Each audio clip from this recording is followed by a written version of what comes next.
El viento salado de Cádiz golpeaba el rostro de Elena Vargas mientras sostenía la carta en sus manos temblorosas. No eres nuestra hija, decían las palabras, escritas con la tinta fría de su madre, como si el amor pudiera borrarse con un trazo. A sus 30 años, Elena sintió que el suelo se desvanecía bajo sus pies, pero no estaba sola.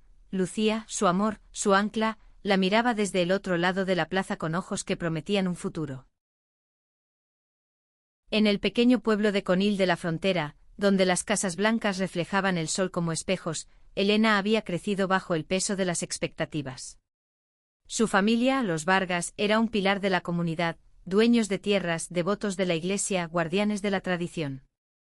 Su padre, don Rafael, un hombre de 60 años con rostro curtido por el sol y la amargura, dirigía el negocio familiar de olivares con mano de hierro. Su madre, Carmen, de 58, vivía para las apariencias, organizando eventos en la parroquia y sonriendo ante los vecinos, aunque su corazón estuviera lleno de juicios.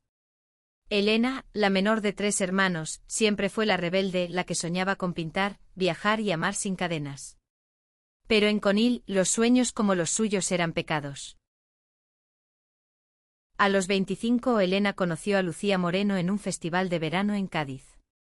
Lucía, de 28 años, era todo lo que Elena no se atrevía a ser: libre, desvergonzada, con el cabello corto teñido de negro azabache y un tatuaje de una golondrina en la muñeca que simbolizaba su huida de un pasado opresivo.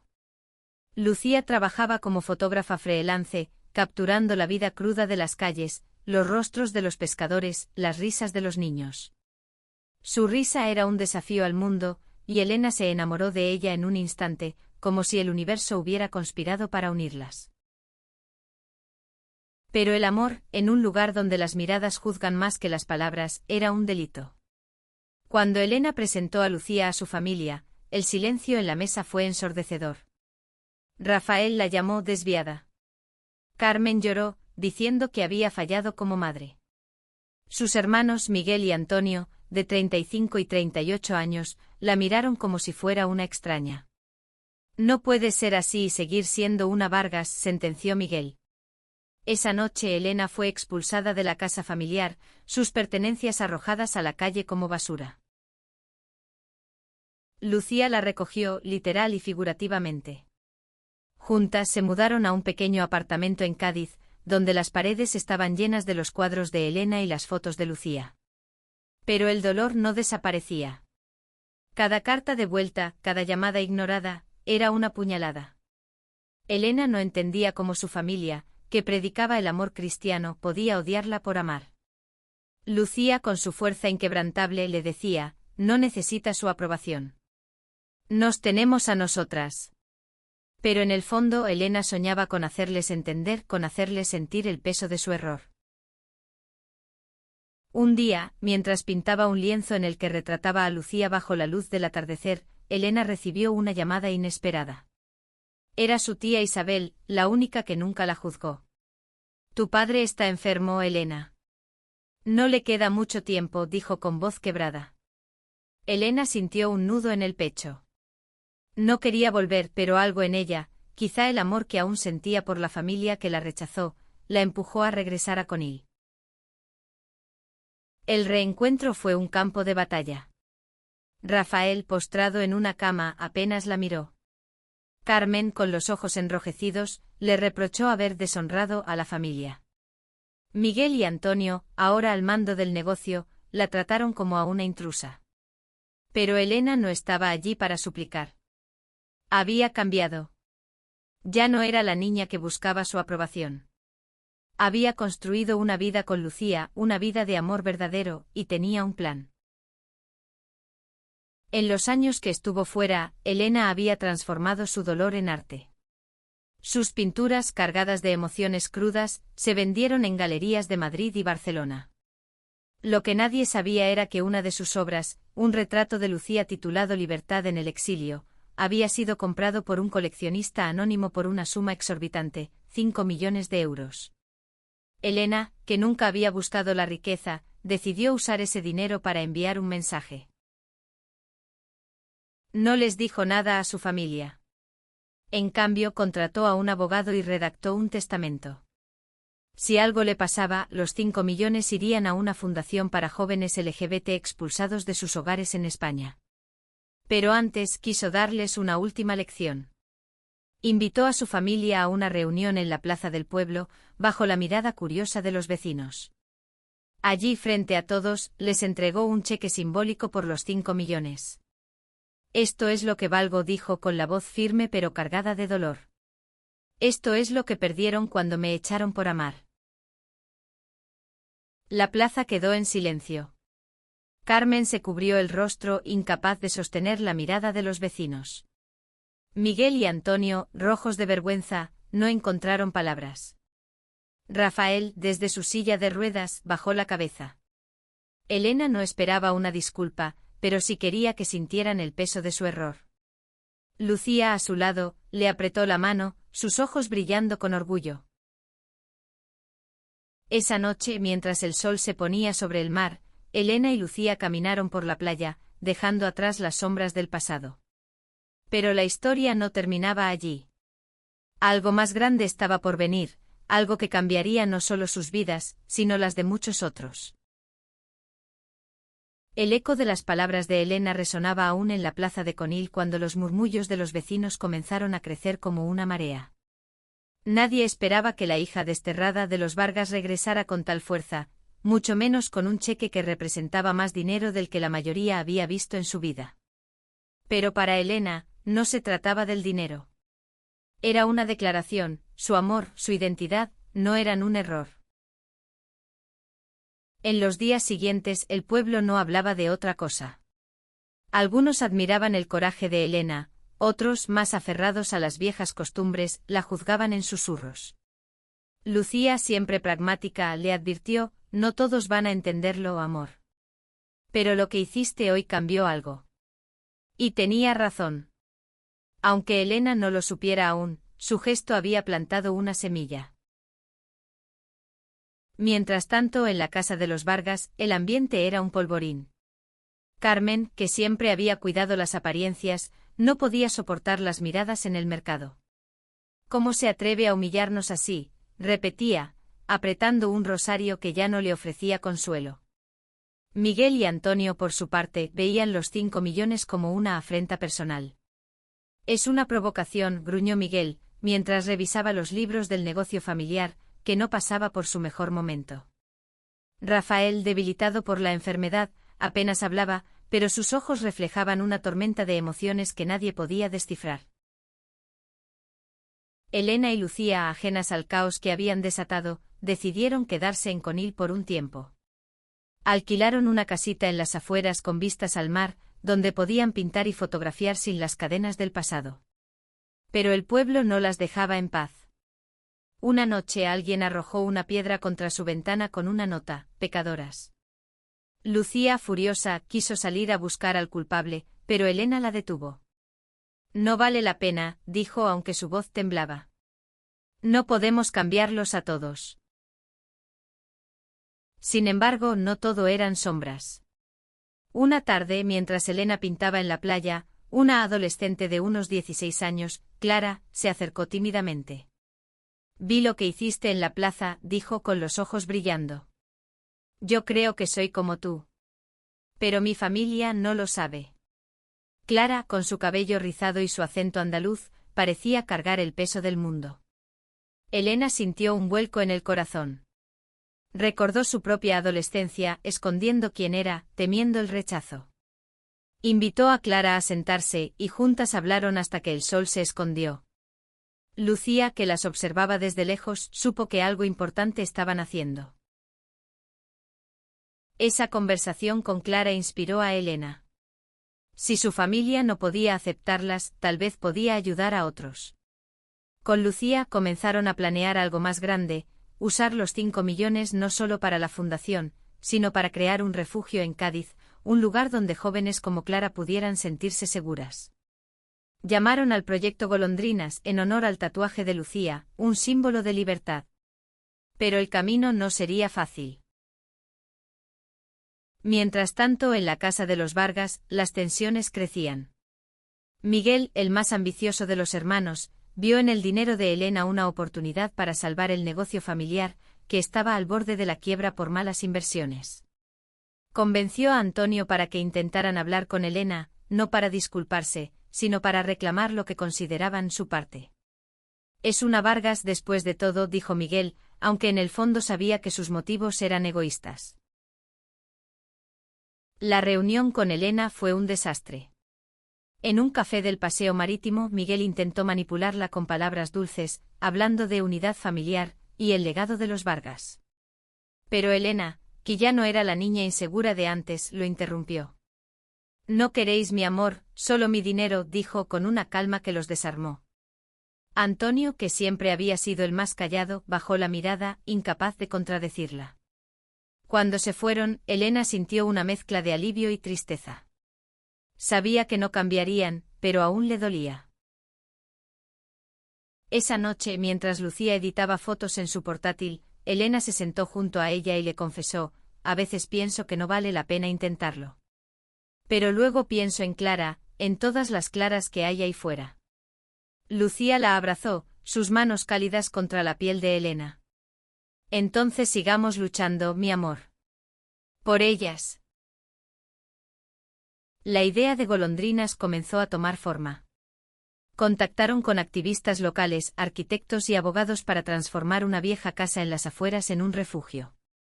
Pero justo cuando todo parecía avanzar, un nuevo obstáculo apareció: el ayuntamiento, influenciado por sectores conservadores del pueblo, se negaba a otorgar los permisos.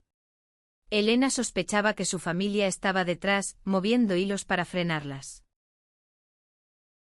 La batalla estaba lejos de terminar. Pero Elena y Lucía, unidas por un amor más fuerte que el odio, estaban listas para enfrentarla. El sol de Cádiz se alzaba sobre el horizonte, tiñendo el cielo de un naranja que parecía incendiar el mar.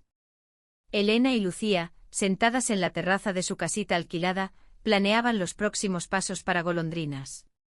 Pero el rechazo del ayuntamiento pesaba como una losa. Es personal, murmuró Lucía, mientras revisaba los documentos que el abogado les había enviado. Alguien está moviendo hilos para detenernos. Elena no quería creer que su propia familia estuviera detrás, pero las evidencias eran claras. Don Rafael, aunque enfermo, aún tenía influencia en el pueblo. Sus hermanos Miguel y Antonio conocían a los concejales y no dudarían en usar sus conexiones para proteger el honor de los Vargas. No van a parar hasta que nos rindamos, dijo Elena, con un nudo en la garganta. Pero rendirse no estaba en su naturaleza, ni en la de Lucía. Mientras tanto, Clara, la adolescente que había encontrado en Elena una inspiración, comenzó a visitarlas con más frecuencia. Traía consigo a otros jóvenes del pueblo, chicos y chicas que, como ella, vivían escondiendo su verdadera identidad. Había Pablo, un chico trans de 17 años que soñaba con ser chef, pero sus padres lo obligaban a actuar como hombre. Estaba también Sofía, de 15, que confesó entre lágrimas que sus padres la habían enviado a un retiro religioso para curarla de sus sentimientos hacia otra chica. Cada historia era un eco del dolor de Elena, y cada conversación fortalecía su resolución. Una noche, mientras organizaban una reunión con los jóvenes en la casita, alguien llamó a la puerta. Era Isabel, la tía de Elena, con una expresión tensa. Necesito hablar contigo a solas, dijo. Elena, sorprendida, la llevó a la cocina. Isabel, una mujer de 55 años con el cabello gris y una bondad que contrastaba con el resto de la familia, confesó: tu padre está empeorando. Y sé que Miguel está presionando al ayuntamiento para bloquear tu proyecto. Lo siento, Elena. No todos pensamos como ellos. La revelación golpeó a Elena como un puñetazo.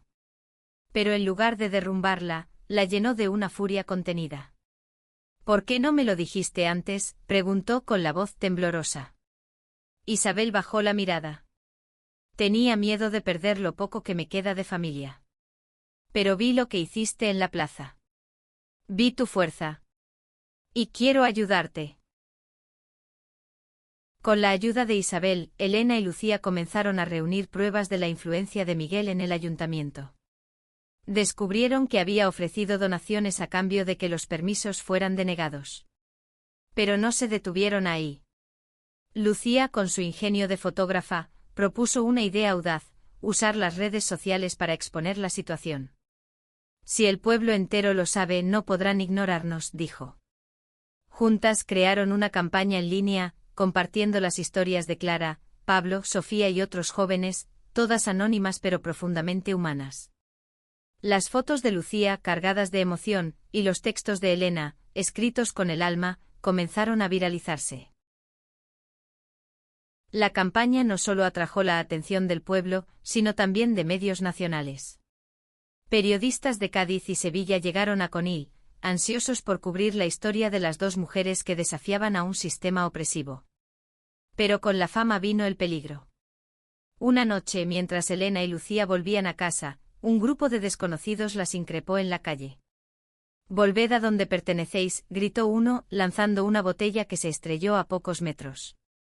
Lucía, protectora como siempre, se interpuso entre Elena y los agresores, pero lograron escapar antes de que la situación empeorara. El incidente dejó a Elena temblando, pero también más decidida. «No voy a dejar que nos silencien», dijo apretando la mano de Lucía. Al día siguiente organizaron una manifestación en la plaza del pueblo. Clara y los demás jóvenes se unieron, portando pancartas con mensajes como «Amar no es pecado» y «Libertad para ser». Los vecinos, divididos entre el apoyo y el rechazo, observaban desde las esquinas. Algunos aplaudían, otros murmuraban. Pero por primera vez, Elena sintió que no estaba sola. Sin embargo, la familia Vargas no se rendía. Miguel, furioso por la exposición pública, confrontó a Elena en la manifestación. «Estás destruyendo nuestro nombre», le gritó con los puños apretados. Elena, con una calma que lo desconcertó, respondió: «No, Miguel. Tú destruiste a nuestra familia cuando me echaste». La multitud, testigo del enfrentamiento, comenzó a murmurar.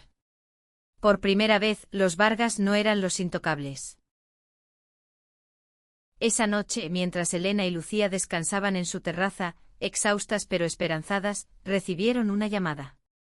Era un concejal del ayuntamiento, diciendo que los permisos para golondrinas serían reconsiderados.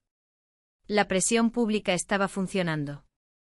Pero aún quedaba mucho por hacer, y el camino hacia la redención, tanto personal como colectiva, apenas comenzaba.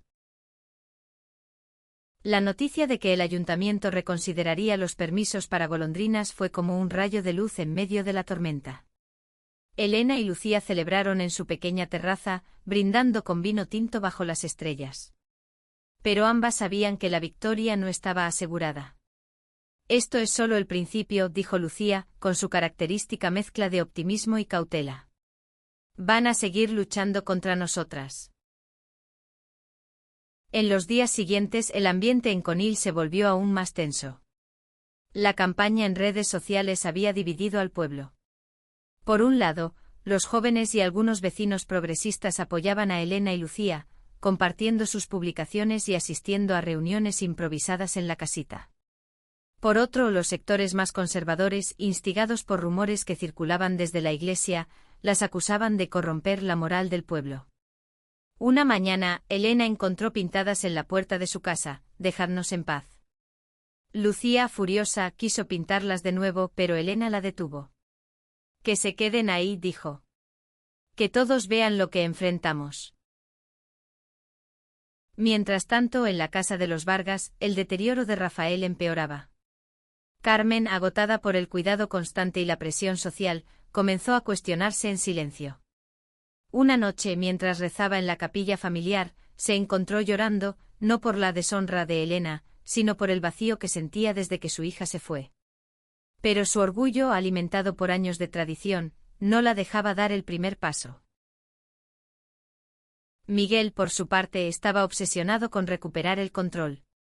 La atención mediática había puesto al descubierto las deudas del negocio familiar, y los rumores sobre su influencia en el ayuntamiento lo habían puesto en una posición vulnerable.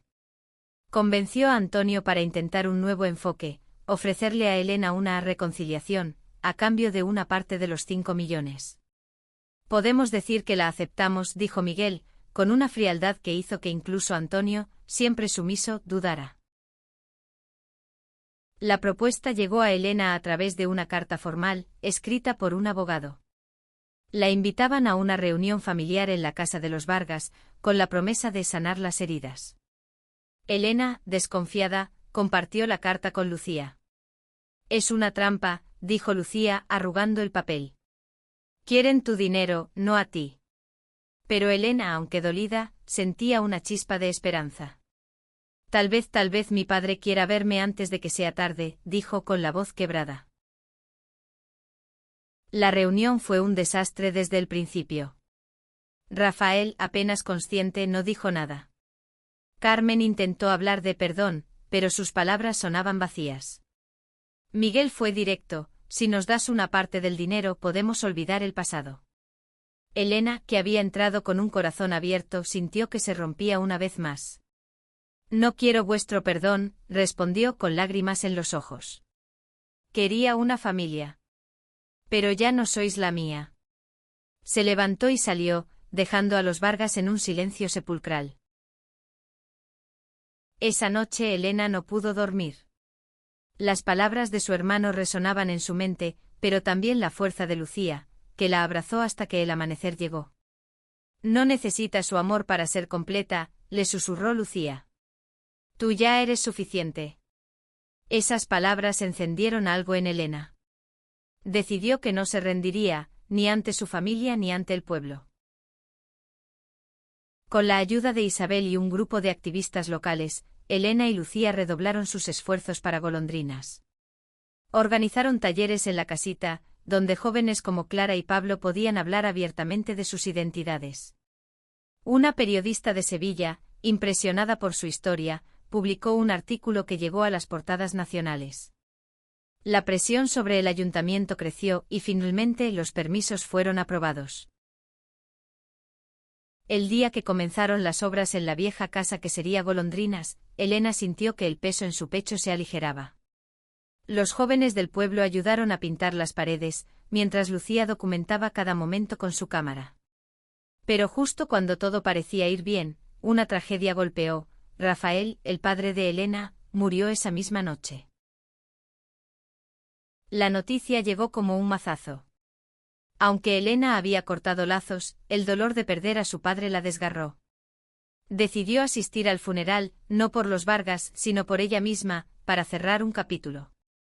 Lucía la acompañó, sosteniéndola mientras enfrentaba las miradas de desprecio de su madre y hermanos. Pero algo inesperado pasó. Carmen, al verla, rompió a llorar y la abrazó. Fue un momento breve pero cargado de significado. Por primera vez Elena sintió que tal vez, solo tal vez, había una grieta en el muro. El funeral de Rafael Vargas fue un evento sombrío, impregnado del aroma a incienso y el murmullo de las oraciones. Elena, de pie junto a Lucía en la iglesia de Conil, sintió todas las miradas sobre ella. Algunos vecinos la miraban con curiosidad, otros con desprecio. Pero el abrazo de Carmen, aunque breve, seguía resonando en su pecho como un eco de esperanza. No era una reconciliación, pero era algo. En los días siguientes, la vida en el pueblo cambió. La muerte de Rafael dejó a los Vargas en una posición vulnerable. Miguel, que había asumido el liderazgo del negocio familiar, luchaba por mantenerlo a flote. Las deudas se acumulaban y los rumores sobre su manipulación en el ayuntamiento lo habían convertido en una figura impopular. Antonio, más reservado, comenzó a distanciarse de su hermano, atormentado por la culpa de haber participado en el rechazo a Elena. Mientras tanto, Golondrinas avanzaba a pasos agigantados. La casa, ahora con paredes frescas y ventanas nuevas, comenzaba a tomar forma como un refugio. Clara, Pablo y Sofía se convirtieron en los primeros voluntarios, ayudando a decorar las habitaciones y planificar actividades. Elena y Lucía trabajaban sin descanso, pero la felicidad de ver su sueño hacerse realidad les daba fuerzas. Una noche, mientras pintaban un mural en la entrada, una golondrina volando hacia el sol, Clara confesó: «Nunca pensé que tendría un lugar donde ser yo misma». Esas palabras hicieron que Elena llorara de emoción. Pero no todo era paz. Los ataques continuaban. Una madrugada, alguien incendió un montón de materiales de construcción fuera de Golondrinas. El fuego no causó daños graves, pero fue un mensaje claro: no todos en Conil aceptaban su proyecto. Lucía, con su instinto periodístico, instaló cámaras de seguridad alrededor de la casa. Si vuelven, los atraparemos, dijo con una determinación que hizo que Elena la amara aún más. La investigación sobre el incendio llevó a una sorpresa. Las imágenes mostraron a un joven del pueblo conocido por sus vínculos con un grupo conservador local. Cuando la noticia se filtró, la presión pública creció. Los medios, que ya seguían la historia de Golondrinas, denunciaron el acto como un crimen de odio. La policía detuvo al culpable y el escándalo obligó al ayuntamiento a emitir un comunicado apoyando el proyecto de Elena y Lucía. Este giro marcó un cambio en el pueblo. Algunos vecinos que antes se mantenían al margen comenzaron a acercarse. Una panadera local donó dulces para los talleres de Golondrinas. Un carpintero ofreció muebles hechos a mano. Poco a poco el refugio se convirtió en un símbolo de resistencia y esperanza, no solo para los jóvenes LGBT, sino para cualquiera que anhelara un cambio. En la casa de los Vargas, las cosas eran diferentes. Carmen, aún destrozada por la muerte de Rafael, comenzó a asistir a misa con menos frecuencia. Una tarde llamó a Elena y le pidió verla. La reunión tuvo lugar en un pequeño café, lejos de las miradas del pueblo. No sé si alguna vez podré entenderte del todo, dijo Carmen con la voz temblorosa. Pero no quiero perderte otra vez. Fue un paso pequeño, pero para Elena significó el mundo. No estaba lista para perdonar, pero sí para escuchar. Miguel, sin embargo, no cedía. Furioso por la popularidad de Golondrinas y la ruina del negocio familiar, planeó una última jugada: demandar a Elena por difamación, alegando que su campaña había destruido la reputación de los Vargas. El abogado de Elena, un aliado de la causa, le advirtió que la demanda era débil, pero podría ser costosa y desgastante. No dejes que te intimiden, dijo Lucía apretando su mano. Hemos llegado demasiado lejos. Elena decidió enfrentarse a Miguel, pero no en un juzgado. En cambio, organizó un evento público en Golondrinas, invitando a todo el pueblo a conocer el refugio. La noche del evento, cientos de personas llenaron el patio, incluidos algunos vecinos que antes las habían juzgado. Clara habló sobre su lucha, Pablo compartió su sueño de ser chef, y Sofía cantó una canción que escribió sobre la libertad. Elena y Lucía, de pie frente a todos, contaron su historia: el amor que las unió, el dolor del rechazo y la fuerza que encontraron juntas. Cuando Miguel llegó esperando interrumpir el evento, se encontró con una multitud que lo miraba con desprecio. No tuvo más remedio que irse, derrotado por el peso de su propia intolerancia. Esa noche Golondrinas no solo abrió sus puertas, sino que abrió corazones. El éxito del evento de apertura de Golondrinas marcó un antes y un después en Conil. Los periódicos nacionales hablaron de la revolución de las golondrinas, y la historia de Elena y Lucía inspiró a miles en toda España. Pero para ellas, la verdadera victoria estaba en los rostros de los jóvenes que ahora llamaban al refugio su hogar. Clara, que había encontrado el valor para hablar con sus padres, comenzó a estudiar arte con Elena. Pablo, con el apoyo de un mentor local, se inscribió en una escuela de cocina. Sofía, cuya voz había conmovido a todos, formó un pequeño coro en Golondrinas. Sin embargo, la paz era frágil.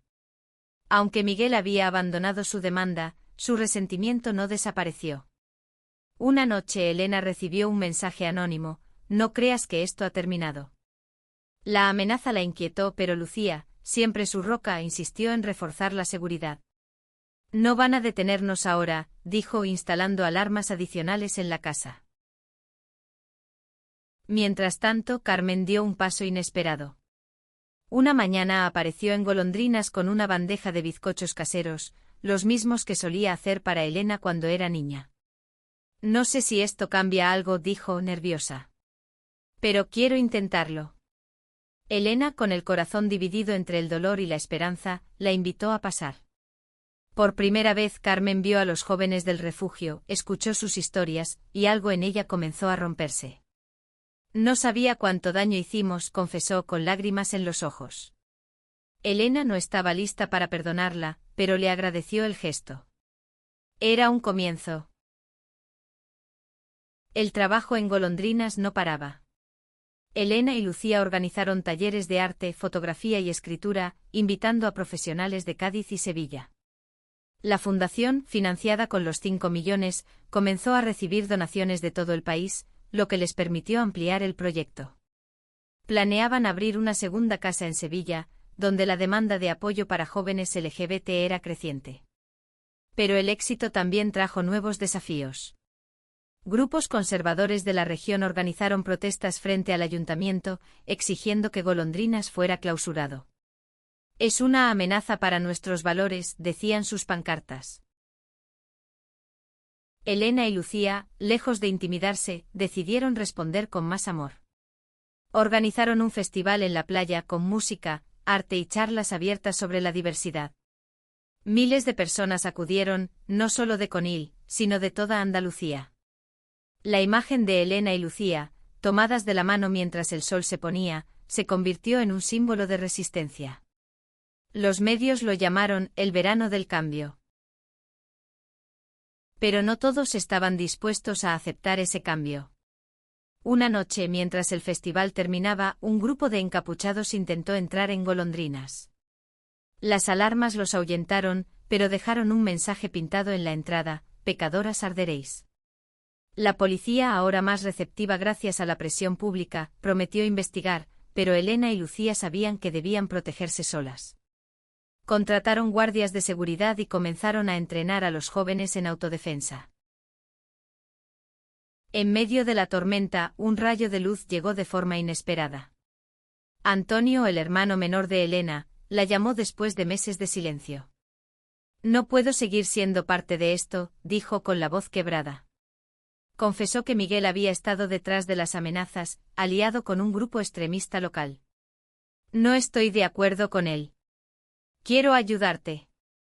Antonio, que siempre había sido el más débil de los hermanos, encontró por fin el coraje para enfrentarse a su familia. Con la información de Antonio, Elena y Lucía llevaron las pruebas a la policía.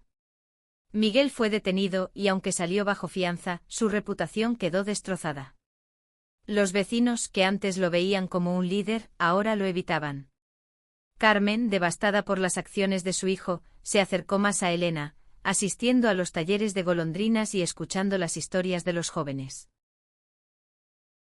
Una noche, mientras Elena y Lucía descansaban en su terraza, mirando el mar, hablaron del futuro. ¿Crees que algún día dejarán de odiarnos?, preguntó Elena. Lucía, con una sonrisa, respondió: no necesitamos que dejen de odiarnos. Necesitamos que los que nos aman sean más fuertes. Y en ese momento Elena supo que pase lo que pase, su amor y su misión eran imparables. La detención de Miguel marcó un punto de inflexión en Conil.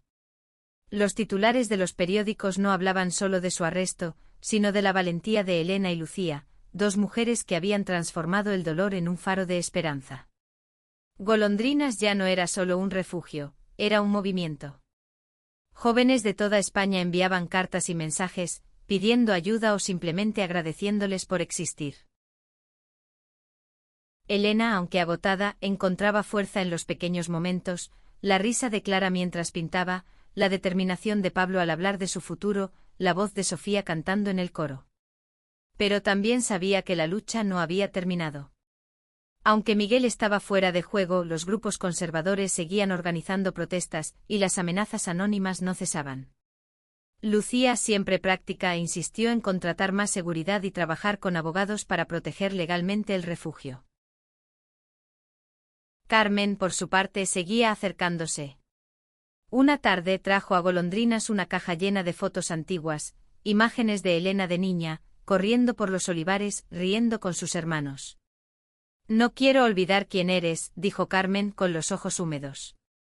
Elena, aunque conmovida, mantuvo la distancia. Necesito tiempo, mamá, respondió. Pero por primera vez, llamó a Carmen mamá, y eso fue suficiente para ambas. Antonio, redimido por su confesión, comenzó a visitar Golondrinas. Al principio los jóvenes lo miraban con desconfianza, pero su humildad los conquistó. Ayudaba con las reparaciones, escuchaba sus historias y poco a poco se convirtió en un aliado. Una noche le confesó a Elena: siempre tuve miedo de enfrentarme a Miguel. Pero verte pelear por lo que crees me dio valor. Elena, aunque no lo dijo, sintió que recuperaba una parte de su familia. Mientras Golondrinas crecía, Elena y Lucía enfrentaron un nuevo desafío: la gestión de los fondos. Los 5 millones, aunque generosos, no durarían para siempre. Decidieron organizar una subasta de arte con obras de Elena y fotos de Lucía, para recaudar más dinero. El evento, celebrado en Cádiz, fue un éxito rotundo. Coleccionistas de toda España pujaron por sus trabajos, y la subasta recaudó lo suficiente para garantizar la sostenibilidad del refugio por años. Pero el éxito también atrajo envidias. Un grupo de empresarios locales, aliados de los sectores conservadores, intentó desprestigiar a Golondrinas, acusándolas de malversar fondos. La acusación, aunque falsa, obligó a Elena y Lucía a abrir sus libros contables a una auditoría pública. Los resultados fueron impecables y la transparencia solo fortaleció su reputación.